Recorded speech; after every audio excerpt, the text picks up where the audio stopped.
WRTV shares stories of Black History Month. This evening, an Indianapolis woman is shining a light on a dark part of her family history.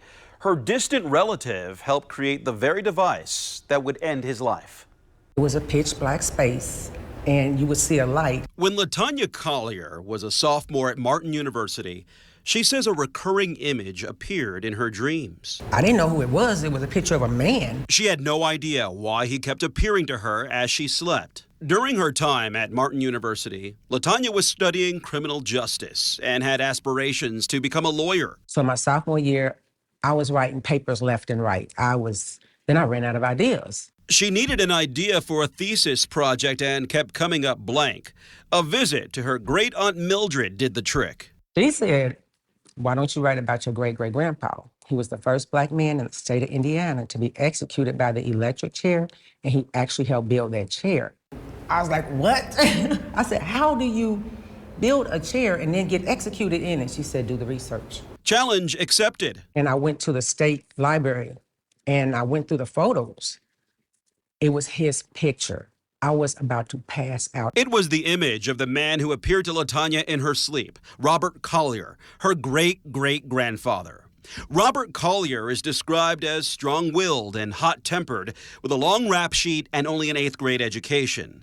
Latonya poured through old newspapers and interviewed her elder relatives to piece together his story. His crime was for the murder of Patrolman John Kane in Evansville, Indiana. While there are differing versions of events, what Latonya learned is that the night of Officer Kane's death, an argument broke out during a late-night gathering in an Evansville neighborhood. Police had told everyone to leave. My great-great-grandfather said, "I'm not moving. I got a right to be here."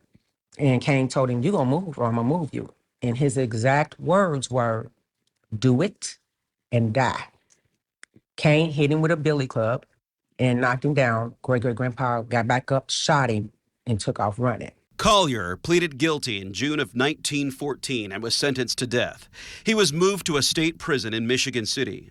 Collier told people the last time he stayed at that same prison, he had a job to do. The hanging gallows was the stay of execution. So when they changed it, they had a group of inmates tear it down and help rebuild. Collier says he was part of a crew that built Indiana's electric chair, using the wood from the old hanging gallows. And the story goes, at the time, he joked he would be the first one to sit in the chair. And he did.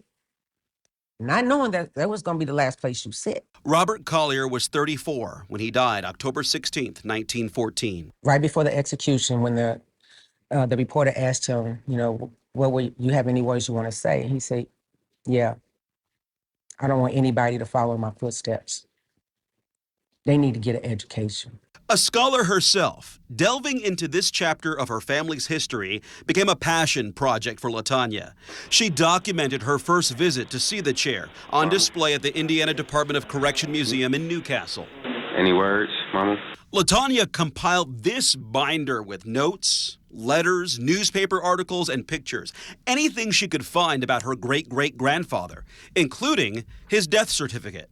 October 16, colored, electrocution. In 2010, she wrote a book called Show No Fear, the 1914 execution of Robert Collier, which offered his perspective of events. What moved you later in life, right, to write a book?